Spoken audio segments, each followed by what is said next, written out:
Hello and welcome to the Wonder Fund podcast. My name is Marvin Abrinica. I'm your host and I'm the founder and CEO of Wonder Fund, where we fuel the moonshots and fund the dreamers.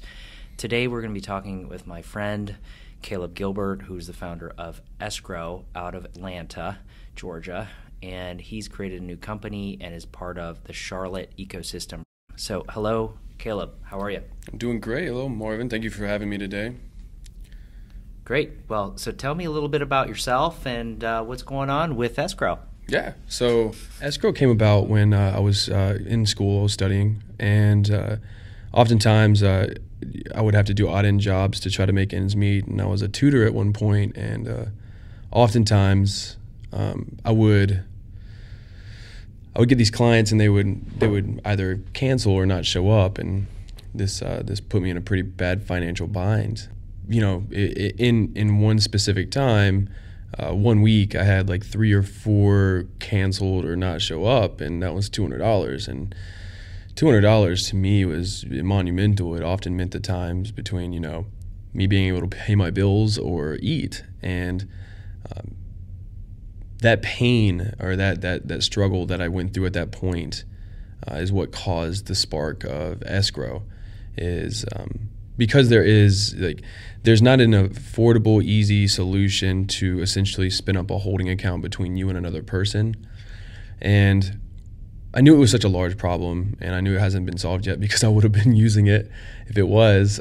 So that was like what solved the pain point for me, that personal pain point that I had. Obviously, I wasn't expecting these people to pay for their entire visit, but something for the opportunity cost that I had lost would have sufficed, or at least helped a little bit. Mm-hmm. So I did the only thing I knew to do, which was to reach out to my friend that was going, Peyton Johnson at the time, was going to Georgia Tech. He was graduating with his computer science degree. So I went to him and talked to him about it, and he shared a similar story when he was he owned a landscaping company prior to going to college, and he said he had to go sometimes take the clients to small claims court to try to get them for the money that they owed him, and oftentimes even small claims court didn't help him. Even when he did win, it didn't mean he actually got the money. So you're talking like Judge Judy type of Judge Judy, absolutely, that kind of stuff. So it was kind of difficult. It's been a long journey. I've learned a tremendous amount, and I'm excited to see what we can do and how we can help people, because that's essentially what this application is there for, is to help people.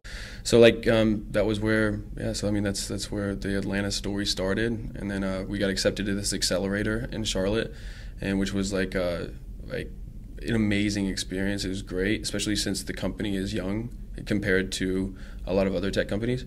So we knew that we were solving a problem when we were as young as we were, and we were already getting accepted into accelerator programs. I come to find out there's a lot of industries that face this same similar problem, and because of that, we decided to start Esgro. How big of an industry are we talking about when it comes to these freelancers and people who would need your platform? Yeah, it's a good question. It's massive. It's very hard to put a number on it, but within the gig economy, it's been increasing steadily since 2013 or so. It's come up from all the way to like 32% of America are working within gig or freelancing economy, or have like a side hustle, a side job. Side hustle. Yeah, like a side hustle. Yes, that's great. It's massive. You're looking at about $800 billion U.S. World, like within America. That's how large that industry is for. So it's a massive market, and it's a huge problem that we're trying to solve here. So I'm really excited to see how everything is going. What do you like about the accelerator program, and how has it helped you so far? Yeah, it's great. We're talking the Queen City FinTech Accelerator. Right, Queen City FinTech Accelerator. It's been wonderful. Any experience that I can get outside of Georgia, like I said, I never had a chance to get out of the Southeast because of always working or always trying to get through college. So it was nice to have that experience, and having Esgro be able to take me somewhere else for Esgro is great. And the Queen City FinTech program's been phenomenal. It's provided me with a lot of mentorship, helped me grow and hone my my leadership capabilities, like my leadership skills, and how to address certain situations, how to really focus in on the business side of it. I don't lack passion, but there's always something that I do want to learn, and that's always like I'll continue learning how to be a leader and growing the business in specific. So they've really helped me with the mentorship that they have here, and it's been incredible. Tell me about your customers and what inspires you from your customers right now. So this lady up in Detroit, she was retiring, and she retiring from GM. She wanted to move to Clearwater, Florida. That's where she was retiring to. Like worked at GM for 30 years. She hired a moving company, and a moving company required an $800 deposit for out-of-state transfers, which are fine, or out-of-state moves, which is fine. It's understandable. She paid the deposit, left 5 days early, headed on down to Florida, got to Clearwater after visiting some friends along the way. So she arrives at her apartment, eager to unpack and start the next part of her life, and her stuff's not there. And so she was like, okay. So she called the moving company up. She couldn't get a hold of them. And, after trying, she found out that the moving company actually filed for bankruptcy like a couple months prior, but people were still using the name to entice people for money, to scam them. Wow. So think about her in Clearwater at her new apartment, none of her personal belongings, everything's in Detroit, and like these are things, and not only on top of that, she has to go back to Detroit, find a new moving company. She's out $800. She can't find the people. So this is the way that she's starting the next chapter of her life. And although I can't promise that Esgro would have made these people move or whatnot, but I'm sure that they probably wouldn't have been okay with putting the money through Esgro in itself. I think that that's a value add for the security reasons in itself. At least she wouldn't be out $800. And I don't believe that, I don't believe they probably even would have agreed to do it then. Yeah. So it kind of puts that's an extreme story, and there's a lot of other little stories that go along with it. We really want to try to use this product make this product as like just a daily use. It's just a product that everybody uses on a daily basis. That's how simple, that's how quick it is. It's seamless, and if we can do that, if we can make it so that it's just a better way to do business, then that's what we're trying to aim for here. And so if she had this escrow service, then she would have been able to hold this her money in escrow until the services were delivered. Right. Is anyone else doing something like this? No, not necessarily on this end. The only closest competitor I think that we have is Upwork. It's a public company. What they do is they do essentially the same thing, essentially a similar thing. But they have service contracts. Service contracts take a long time to complete, like 30, 40 minutes. And you have to go through their platform. They're also a marketplace. You have to go through their platform to do this. And then they're very centered on the customer. And so because of that, the service provider gets charged anywhere from 5 to 20%. So 20%. So it's a pretty extensive fee. And me, I'm trying to focus more on the service provider, the people that are out there, hustling and trying to make ends meet. That is what I'm trying to focus on here. So what kind of fees are you guys charging for this? Yeah. Okay. So we are charging a minimum of $2 on. We have two models. So we have a freemium model, and the freemium model comes like the regular transaction fee, which is a $2 minimum, and then after that it's 2%. Or you can upgrade for a monthly subscription at a monthly cost, like $17.99 a month. This lowers the transaction fee to 1%. This is to encourage and to really help those daily active users utilizing the product as a daily form of doing business. This is incredibly cheaper than anything else. Square. What's the standard? Yeah, so Square charges I think 3%, 3.49%. And that's for debit cards and credit cards, and then that's about it for it comes to any kind of mobile payment system. This is, like I said, it's really, you can use it as an invoice, tracker. You can send it as pretty much anything. It's just a very simple all-in-one solution. And you mentioned that it might take somebody 20 to 30 minutes or more just to get onto one of your competitors' sites in order to manage their escrow process. How long would it take for somebody to get onto your platform and be able to use the app? 5 minutes. 5 minutes and they can 5 minutes and they can start doing it. Absolutely. And the great thing about it is, like with Upwork, is a service provider has to have an account. We're just a service provider. And then a client has an account and it's just a client. And this one it kind of has a bilateral thing where like you can also send escrow requests for jobs that you are doing, but you can also receive them from people that are doing jobs for you. And this kind of puts it back and forth, or a viral factor in it, which allows it to spread, as well as gives people the freedom to pretty much do what they want with it. Walk me through that experience, the user experience for somebody who's logging on. How would they get your product or your app in the first place, and then how would they use it on their phone? Right. We are going through alpha right now, alpha testing. We will be launching in probably August 1st on the App Store, on Google Play and Apple Store. By getting onto the platform, you would just go and download it. It'd be similar to a sign-up process, similar to Venmo and Cash App. So the onboarding process is pretty simple. We require a little bit more information than Venmo and Cash App, because essentially we're creating a holding account. So it's like we're creating a bank account for you to be able to transact back and forth.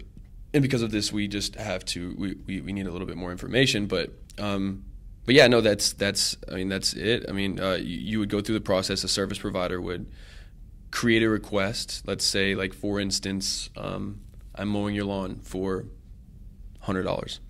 I would go into the app. You would have the app as well. I would find your name. I would send a request, and the request would include the amount of money, the $100, the amount of days. Say I'm going to cut your grass in 5 days. I might put 7 days to hold it. A description of what I'm doing, and then like that guaranteed optional retainer, right? That's mine to keep in the event that a cancellation happens. I don't have to have that. That's just for some people that might deem it necessary for opportunity cost. But I would send you that request and immediately come to your application. You'd review it and accept it, and at which point that money would come out and then sit in there. Cool. That's cool. That's pretty easy. So there's like an element of contracting out for something like this that's like an Upwork, but then an element that's as easy as Venmo. Right. Yeah. So yeah, I guess yeah, absolutely. I think that's a really good point. Kind of like the best of both worlds. Yeah, that's really great. When you think about the growth of this company, how do you grow it? You mentioned some virality to it. Can you explain that a little bit to our listeners? Absolutely. We are essentially going to start growing it, like I said, with the initial LOIs that we have, the letters of intent that we have, which are over 50 from businesses. And we're going to launch in waves for testing purposes to make sure that everything's running smoothly. But primarily, I'm trying to focus just on customer satisfaction and retention, and will allow it to grow organically so that we have time to stabilize everything internally. Because it is viral, we're going to focus heavily on the virality of the product, mainly to get the word out. And if we do get the word out, it's going to be through media outlets, things like that, in partnerships with that, to allow people to use it. Because it's such an easy concept to understand. It shouldn't be a very hard concept for us to relay to people. You know, people automatically, if they hear it, they know if they can use it or not. And we're going to really go off of that to help grow. Okay. Is there a certain technology that you're using here? What's your tech stack, and how is it different from other tech stacks out there, and as a competitive advantage, if you will? Right. Yeah. So originally we were trying to do this the traditional banking rail way, which we would have to partner with the bank, have to go through their excruciating security process and all of that. Trust me, yeah, it is hard. It's hard. So out of necessity, my co-founder Peyton came up with the idea of going to blockchain. And being that blockchain is just now starting to stabilize, or the people are starting to understand the use for it and start putting it into more things, we saw this as a great chance to utilize blockchain as for the security feature, the sending money, and as well as the management of the actual account. So being that we're doing that, we're the only company that's doing that in that sense. So we just found a little gap, and this allows us to keep our transaction fees extremely low.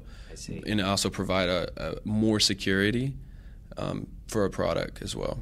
I see. So instead of going to the banks, which do require a hefty amount of compliance as well as some types of regulatory means to manage those transactions, you're using a blockchain technology in order to, and that keeps your costs down. Right. Okay, so that's how you're able to do it at such a fraction of the cost of others. Okay. Right. That's exactly right. And we're extremely excited about it. It's new technology and everything's new. It's great. But I think the security factor is what I love the most about it, is the fact that it is so secure, and then you don't have to really worry about it. And that to me is extremely, it just really, really makes me excited about what we're doing here. Can you tell me a little bit about what kind of feedback you're getting from users right now, and even some of the other big customers you've talked to about this, investors, banks, and so forth? What kind of feedback are they giving you on it right now? Yeah, it was, I've had really good feedback from it, which was great because it validates our assumptions already. We've had even customers coming out of the woodwork that I didn't even know about, I didn't reach out to, and they're reaching out to us because it's a product. So it's nice. Investors love it. They're ready for the application to be up, and then, because we're in the South, it's difficult to raise money in that sense. So the investors obviously want the product up and running, but to get the product up and running, obviously we need some sort of kind of capital to fall back on. So it's like one of those things, it's a chicken or egg thing.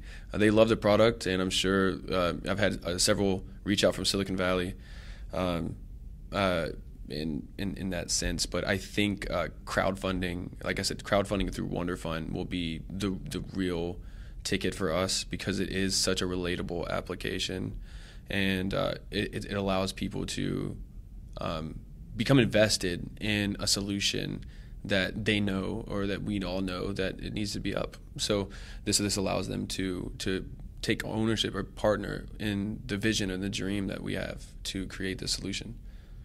Are you seeing any traction right now? What kind of traction you have so far, pre-sign-ups and things like that? Yeah, so we have over 300 signed up for the beta test. 300, okay. Over 300. And then we have over 50 signed letters of intent from businesses that are going to use the application whenever it gets live. Businesses or sole proprietors or freelancers that want to use it on a daily basis. It's nice. It's nice to have validation like that early on, even though a product like this is so hard to get created. And we're finally getting up, and obviously, partnerships with Scylla has been great, which is our back-end payment processor on that. So, that's the traction that we have so far. I think like I said, I think we're going to primarily focus on making a perfect application and a perfect user experience. Yeah. So tell me a little bit about your vision for your fundraise, and how do you want this to play into the growth of the company using the crowd? Right. It's great to share in the success of anything that's been created, right? And especially the early adopters that do invest. They obviously get perks where like free membership for a year or however long, and have these people really champion the application, right? These people are going to be the people that swear by it, that use it, and even at the beginning, if it's not like perfect, these are the people that are gonna really believe in our product. And that's what we really need at the beginning, is people that will stand by this and stand by our vision and our dream and want to be a part of it. That's what I'm hoping out of this crowdfunding portal in the platform, and through all of the publicity, that people will understand that that this is a real deal, and this is a real problem, and they want to be a part of it, and I want them to be a part of it just as much as anything else. I mean, this is monumental, and it could really change the way that people do business. This time next year, how many transactions would you like to have on your app, and how much revenue? 1 billion transactions. I'm playing. I think the transactions.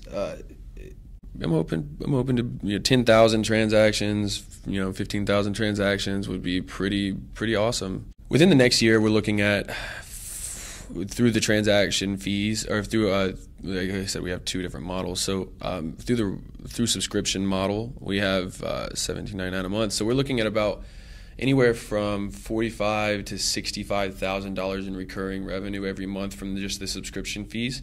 And then you also have to tack on the subscription or the transaction fee on top of it. So we're looking at revenue north of $1 million within the next year. After that, north of $3 to $4 million. Okay, yeah, that's pretty hefty. So when you said 10,000, you were talking about 10,000 transactions a month. Yeah. Yeah. Okay. Yeah, that makes sense. And I imagine that with small businesses, they're obviously have different gigs that they're working against, and they have different multiple different transactions in a given month. Right. Yeah, that's what. See, like we measure more of our growth through how many active users, and active users to us are people that are utilizing the product more than 10 times a month. Yeah. So those active users is that we're really trying to focus on. I gotcha. And you mentioned taking a page out of the playbook of a Venmo or a PayPal. And if I think back at how PayPal grew, PayPal had eBay to really start getting into that whole space of escrow and so forth. How do you see this being used, and who would be that big gorilla, that big shark that you're going to attach yourself to in order to accelerate growth? Yeah, absolutely. That's a great question. We've talked about this a lot within the strategy of how we are going to really grow, and I think attaching on or being a payment solution for an Angie's List, or being a payment solution for a tackle or anything like that, where you're a handyman or gigs or that. I think if having escrow endorsed by them and saying that this is what we use, this is what we recommend, would be monumental for us in a sense of growth. So yeah, after we get stabilized and everything on it, I think that would be probably the next step on for 10x growth, is getting in with these companies similar to Angie's List. Cool. I mean, that Angie's List is obviously huge, right? And definitely part of the gig economy and service-based businesses. I could totally see that being a pretty strong go-to-market strategy. Right. So tell me about your team. You mentioned Peyton. So where's Peyton from, and who else is on the team besides you? Yeah, so we have Peyton. Like I said, he graduated from Georgia Tech with computer science, specializing in artificial intelligence and information system technology.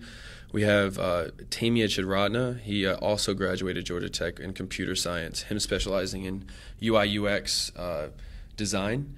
He owned a software consulting company. He started while he was in college and grew to be pretty successful. I think he had 10 or 11 developers under him at one time. So he was doing a great job, and he was good friends with Peyton at the time. Peyton went and talked to him about trying to develop the app, and he got very inspired because he faced the same problem. So he came on board and started building the iOS and Android app for us. And then we have a recent addition, Jesse Godley, which is going to be taking over PR and customer relations and press relations, because we know that media is going to be play a huge factor in getting the word out there for not only fundraising but for the initial start of the app. And what would you say is your guiding vision for all of this and your team? Because you're a young startup, you're creating a new culture here. And sometimes a lot of startups can struggle without having a guiding star. What would you say is your guiding star in all this? I think that's a really good question. I think my guiding star in this would be to remain humble, remain the person that I was, and remember the pain that I faced. And go and face primarily just towards that. I think most early stage startups fail because they don't have a purpose. Their purpose is to try to create a startup to sell. And I don't think any startup should be created, or anything should be created just for the purpose of profit. So I think that's what we want to be essentially, is to be able to take a small percentage of transactions, and put it towards charity, to try to make a real social impact, not only just in the problem that we're solving, but also the community, because I think every company has a social responsibility or a corporate responsibility to its stakeholders, and one of its stakeholders is society. So where do you see the company 5 years from now, 10 years from now?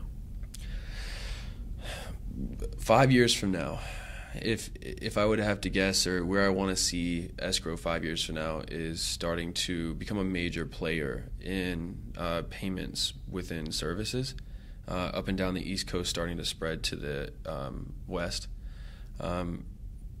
I hope, this is what I see after 5 years, and after 10 years I hope to be a nationwide platform, that a household name.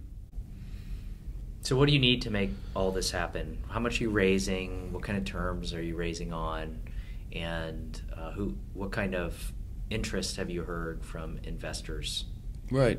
Yeah. So there was a lot of talk about this with my co-founders, but I think we decided on an amount of a $500,000 round. This will get us substantially far. This will allow us to hire out some support staff and really get buttoned up legally and start pushing the right way. So with that $500,000, we're going to do it with a convertible debt or convertible note, 20% discount with a $4 million cap. So it's a great potential. I think it's a pretty fair. I think it's pretty fair offer. Because it's going to be our pre-seed, and then after this we'll go for an actual seed, a large seed, and then we'll go for a large growth after that. I think this is the only way really to do it, because for real growth it's going to take a substantial amount, and we just need to get stabilized and really find our niche and how we are going to be servicing and doing all that. So this round will be extremely important for that initial step in our company's growth. Okay, so you're going to do this Wonder Fund. You're doing crowdfunding. It's public. Right. So you're going to be asking not only these accredited investors, but you're also going to be communicating to everyday investors out there. Mm-hmm. What do you want to tell those people out there, and why should they invest in Esgro, and why should they believe in you guys? So for the everyday investor, the non-accredited, these are going to be the people that are looking for a mission and a vision to try to tie on to want to be a part of. And to them, I'd like to say, first off, thank you for even considering or listening to this podcast. Second, if you're interested in investing in us, just know that you'll be part of the family.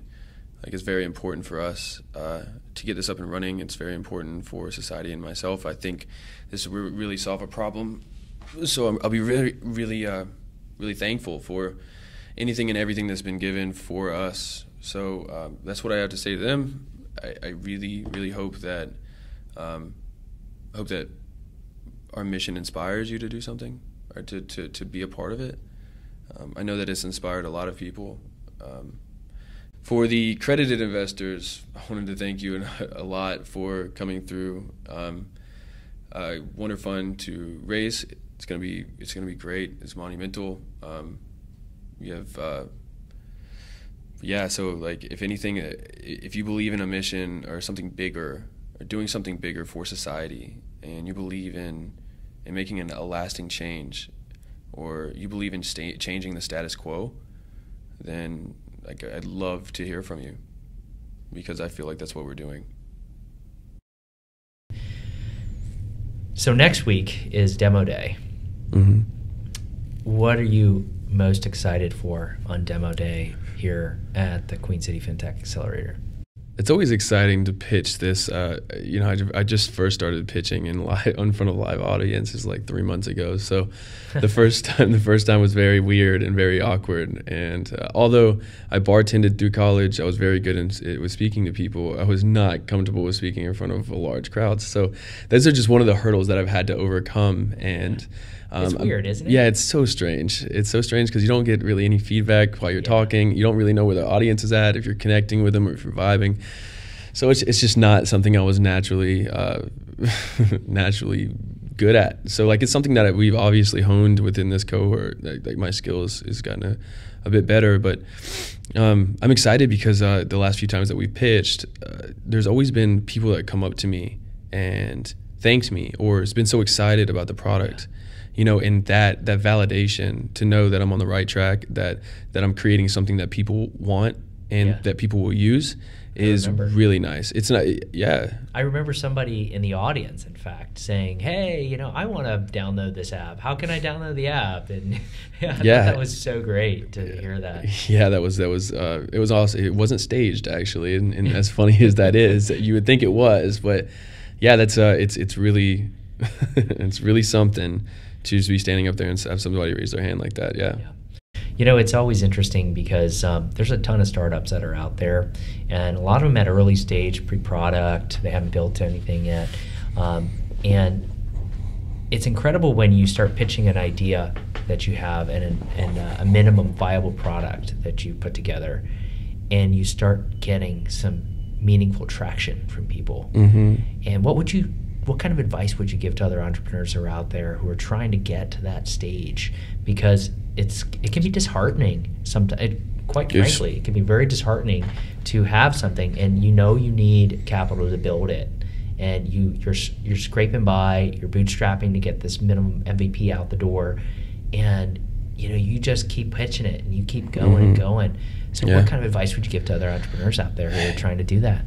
Yeah, I'm so glad you asked this question because, I was right there with him, when we first started. I had no idea what I was doing. So, I took a good part of the last year just learning everything I could about the industry and teaching myself these problems. But you'll know when you're creating something that people want, because you won't have to sell it.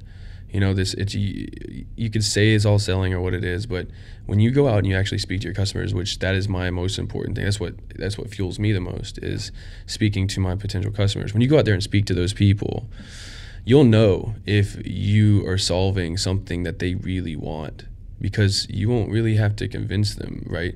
And these things you always see some awesome inventions and all that kind of great stuff, but it's the ones that you're passionate about, the ones that it can make a difference on. You're gonna get disheartened. You might get burnt out a little bit, but nothing in life worth having came easy. My best saying, and one of the things I lived by, is it's not a lack of resources, but a lack of resourcefulness. And so true. I've stuck to that pretty hard. So true. But any final parting thoughts and wisdom, really, Caleb, that you want to share with anybody?